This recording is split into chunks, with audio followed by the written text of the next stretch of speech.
Everybody has been calling this the biggest trade in NBA history. That's up for debate. You can go about that back and forth all you want. But I wanted to come on here and just give you some of my general thoughts. So Luka Doncic, as you guys know, has been traded to the Los Angeles Lakers. Anthony Davis has been part of the Lakers for about what, 6, 7 years now? The year after LeBron came. So he's been there a while. He's been there since 2019. I mean, they won a championship together, made it to two Western Conference finals. Very shaky towards the end, but at the end of the day, I mean, they had a good run. Him and LeBron, they had a pretty good run together. It's good that they got that one ring. But he's on the Mavs now, and Luka's now paired up with LeBron James, LA. Just the most obvious. Mavs fans are furious. I mean, I saw them. They brought a coffin into the stadium. They chanted "sell the team" and whatnot. I mean, while their team was getting blown out by Cleveland, nearly 50 points. It was 50 points at one point, but I mean, they had like a little garbage time run. But I wanted to talk about this, man. I mean, it is a trade that's exciting for, I guess, basketball fans, but it's also something that just stuns everybody. I mean, it's got me thinking. I mean, the initial reaction was like, no freaking way. They actually traded for AD, and it was like, what the hell is Dallas thinking? I mean, some people are still thinking that, but also you can see both sides of it. But honestly, like when it comes to the Mavs, man, like they were the first ones to offer Luka. Like they initiated, hey, do you want Luka? And I'm pretty sure Rob Pelinka said like, no, are you joking? I didn't feel like he was gonna be serious, but then Dallas is apparently the one that initiated these trade talks.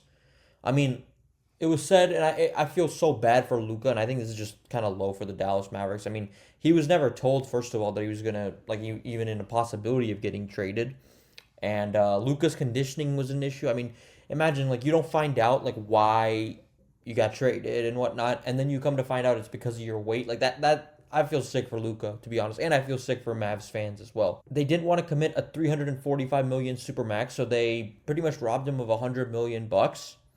And a good call by Nico Harrison, the GM, man. I mean, I saw the press conference. I mean, he said, "Oh yeah, Luka probably doesn't want to talk to me and whatnot." Yeah, that's a good call. I mean, Luka had. I'm sure he's very bitter right now. He ignored the Mavs GM's text and call both. So unfortunately, that's just what it's come to with Luka and this organization.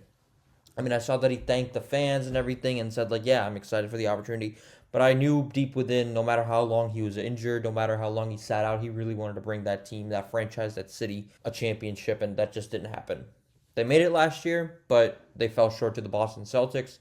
But it is surprising. I mean, I was shocked, first of all, that this happened, but second of all, like, just how it happened. I mean, they didn't tell Luka, first of all, and then they're like, oh, yeah, we're, like, worried about your conditioning. That seems kind of low. I'm not going to lie to you, man. And then you look at, I mean, like, then you look at, of course, the Lakers fans. I mean, I've seen mixes from them. I mean, some are excited. You get to see Luka and LeBron, deadly duo together. But unfortunately, I mean, you do lose AD's defensive presence. And Luka ain't going to play that much defense, I'm going to be honest. I mean, I have all the respect for Luka as a player, but he ain't a defender. And, LeBron at 40, he's going to have to dial back the clock. So defense is going to be a strong issue for the Lakers coming out of the gate. And, at the end of the day, it's just so sudden. I mean, I'm sure a lot of Laker fans, they're like, what just happened? Like, some are probably in still that state of shock like Luka was. And then it gets me thinking, like, do the Mavs know something about Luka's health that just we just don't? Is there something behind the curtain, behind the rug, whatever, like, that's, I guess, very, very disturbing and, like, very just, it's hard to ignore, especially from an injury perspective. But yeah, Laker fans, I'm sure they're hyped. I'm sure they're ecstatic just to see when he does play. I don't know.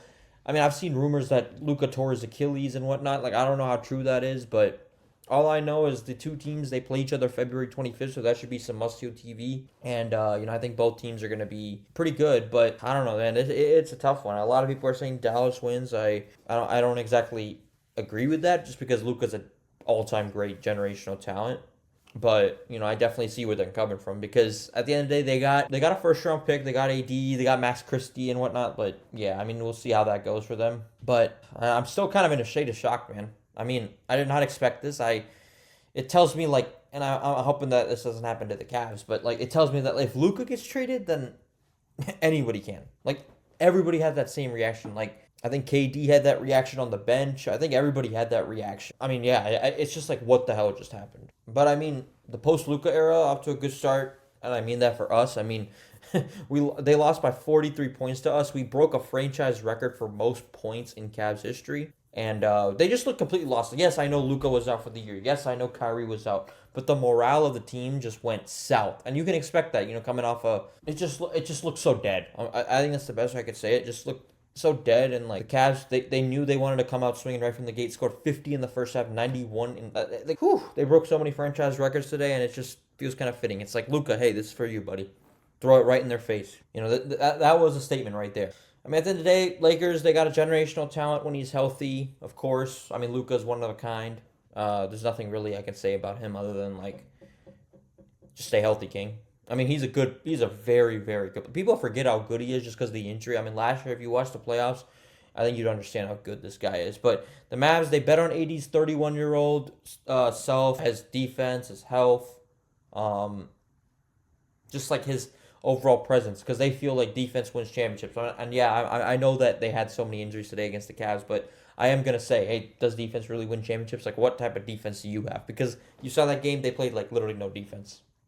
But then it also does give me that one small thought. It's like, do the Mavs know something about this Luka Doncic situation, injury situation, like that we as fans just don't know about? Like, that's the only question. That's the only way I can say, like, okay, wait, maybe they knew what they were doing. Even when this happened, I was like, my instant reaction was like, wow, what were the Mavs thinking? It still is like that in a way, but it's also like the perspective's kind of changed, because it's like, if I'm the Lakers, like, not all depth is, secure. I mean, I would still go after more dudes, and that if you're looking for a center, I mean, that's the number one need for the Lakers, obviously. I think that's another reason people are upset. It's like, we don't need Luka, we need a freaking center. But I think Luka, when he's healthy, I mean, he can help this team. And, it could extend LeBron's career. I mean, you never know. He said he was planning to do maybe 2 more years. Could be 3 based on Luka's, peak and just how they look. When we see Luka, like, in the finals, I'm speaking as a Cavs fan, and the Lakers, of course, like, it'd be cool. And just see what he's about. But yeah, I feel for him. I'm not gonna lie. I mean, you imagine, like I said, I'll say this with a million times. It's like, you don't find out. You find out from. I mean, you just find out from like other people that just traded your ass, and like, then you come to know the true reason. It's gotta hurt. But AD too, man. I mean, he played like 6-7 years there. I mean, he's a legend in LA. He was a big part of that bubble ring, of course, that they got. But it's an interesting trade, man. The biggest trade in NBA history. I mean, that's up for debate, but. Yeah, the Mavs, the Lakers, they trade for their respective stars. Each of them have a different role on their specific team, but yeah, I'm also still kind of shocked from this trade. You let me know what you guys think. Want to give my general thoughts on here. Let's go Cavs, and Luka, this is for you. That 50-point blowout that the Cavs handed to the Mavs.